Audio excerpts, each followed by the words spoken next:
Assalamualaikum, salam semangat untuk anak-anak hebat. Hai, ketemu lagi dengan kelasnya Bu Ita. Belajar sejarah jadi asyik.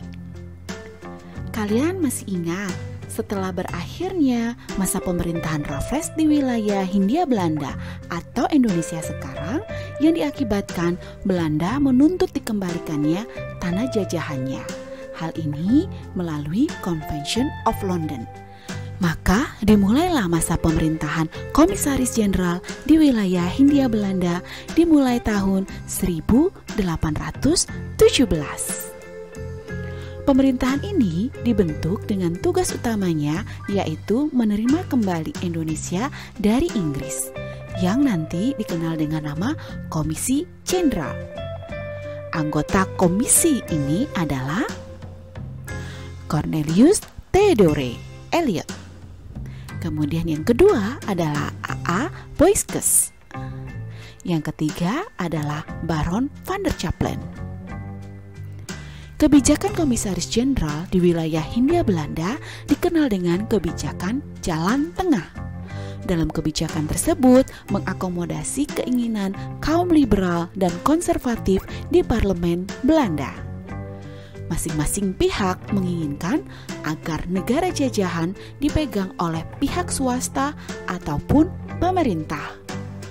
Namun, Komisi Jenderal membuat jalan tengah, yaitu negara jajahan dikelola oleh pemerintah, sedangkan swasta diberi kebebasan untuk menanamkan modalnya. Namun, dalam perkembangannya, politik ini gagal dan komisi tersebut diganti oleh seorang bernama Gubernur Jenderal van der Capellen. Selama masa pemerintahannya, gubernur ini mendapat perlawanan dari masyarakat daerah, yaitu Perang Diponegoro terjadi tahun 1825 sampai dengan tahun 1830. Akibatnya, pemerintahan Belanda bertindak dengan menggantikan van der Capellen dengan pemerintahan baru. Maka masuklah era baru, yaitu masa tanam paksa atau nanti dikenal dengan Kulturstelsel. Latar belakang penerapan Kulturstelsel yang merupakan serangkaian dari kebijakan pemerintah Hindia Belanda diawali oleh ketidaksenangan kalangan bangsawan di negara Belanda Eropa. Hal ini mereka soroti karena cara-cara liberal yang diberlakukan di wilayah kolonial. Hal ini didukung dengan kemenangan golongan konservatif di parlemen Belanda yang menginginkan cara lama, yaitu penerapan politik batik slot atau eksploitasi skala besar terhadap wilayah koloni. Parlemen beralasan bahwa kerajaan Belanda membutuhkan anggaran untuk menutupi kekosongan kas kerajaan yang habis akibat membiayai Perang Diponegoro dan Padri. Hal ini dalam upaya politik dari Nederland atau Belanda menerapkan di wilayah jajahannya adalah politik Pax Nederlandica. Usulan kemudian datang dari seorang bernama Van den Bosch. Di tahun 1829, ia mengemukakan gagasannya.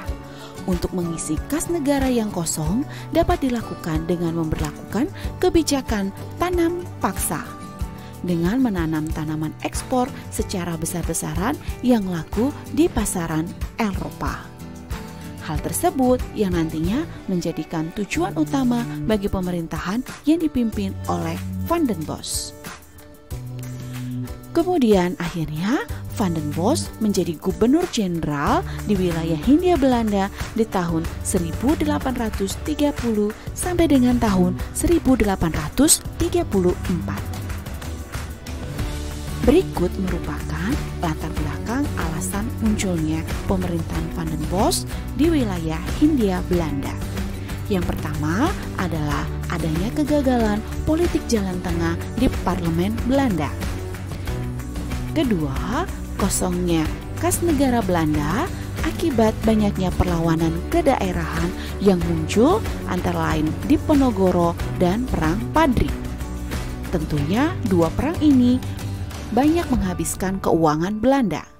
Di sisi lain, pemerintah Belanda juga menghadapi upaya pemisahan diri dari Belgia di tahun 1830. Alasan ketiga munculnya pemerintahan Van den Bosch adalah ternyata korupsi yang masih merajalela di kalangan pegawai pemerintah Belanda. Dalam kultur stelsel muncul beberapa varietas baru dalam pertanian yang nanti hal ini dikembangkan oleh para petani di wilayah Hindia Belanda. Antara lain adalah tebu, kopi, teh, tembakau, coklat, karet, kina, nila atau indigo,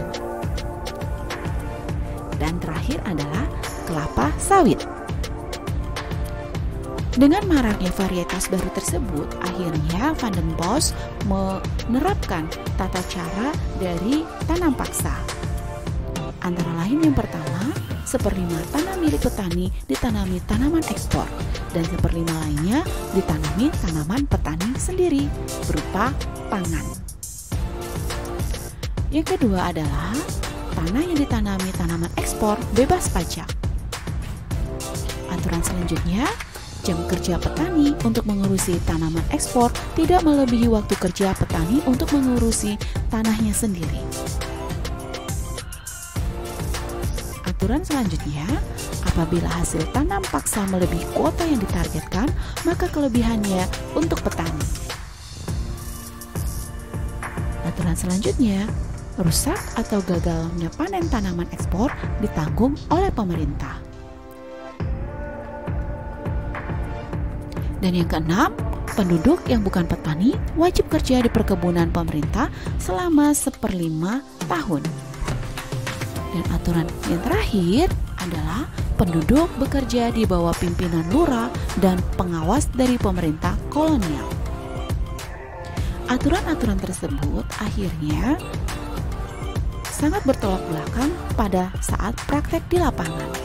Hal ini bisa kita temui dari poin 1, yaitu ternyata bukan 1/5 melainkan seluruh tanah petani ditanami tanaman ekspor.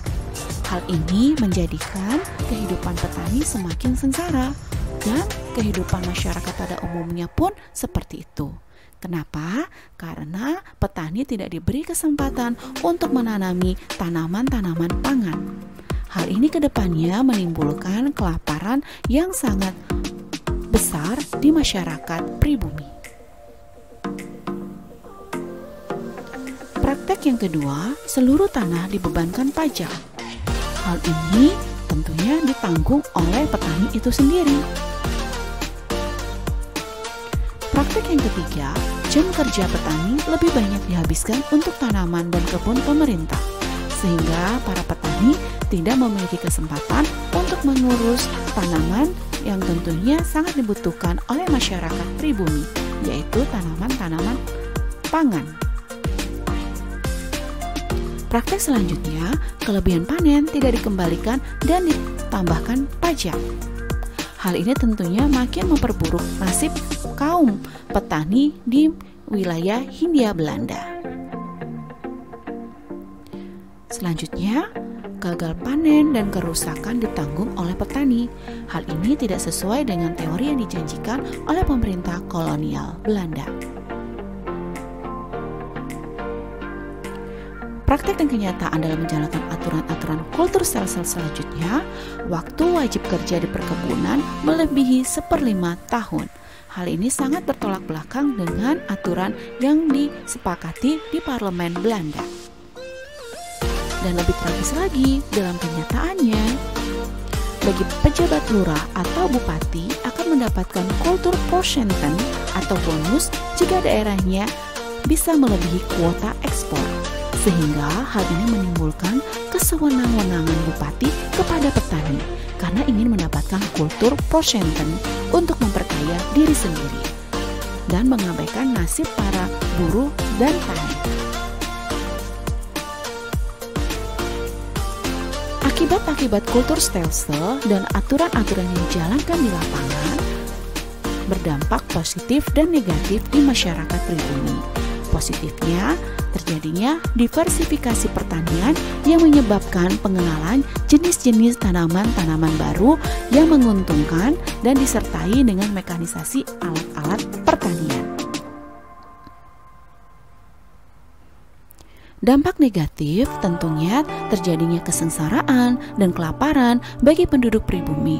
Hal ini disertai kelaparan di daerah-daerah Jawa seperti Grobogan, Semarang, Demak, dan Pati.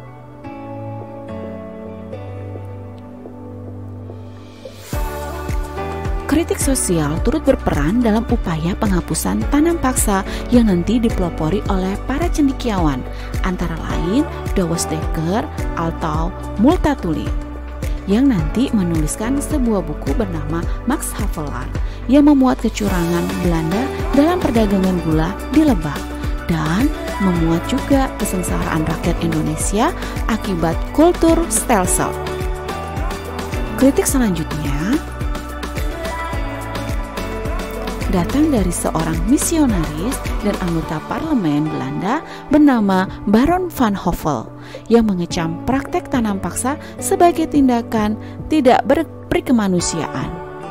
Baron dengan gigih menghapuskan tanam paksa melalui parlemen Belanda. Akhirnya, tanam paksa berakhir pasca kemenangan golongan liberal menguasai parlemen Belanda yang menghapuskan kultur stelsel secara bertahap dan mengedepankan liberalisasi ekonomi. Hal ini diikuti dengan dikeluarkannya undang-undang baru seperti Suikerwet atau Undang-Undang Gula tahun 1864, kemudian Comptabiliteitswet tahun 1848 yang memuat tata penyusunan anggaran, dan Agrariswet, Undang-Undang Agraris yang memberikan kesempatan swasta untuk menyewa tanah, dan mengganti sistem batik slot dengan politik pintu terbuka atau open door policy yang membuka Hindia Belanda untuk investasi swasta.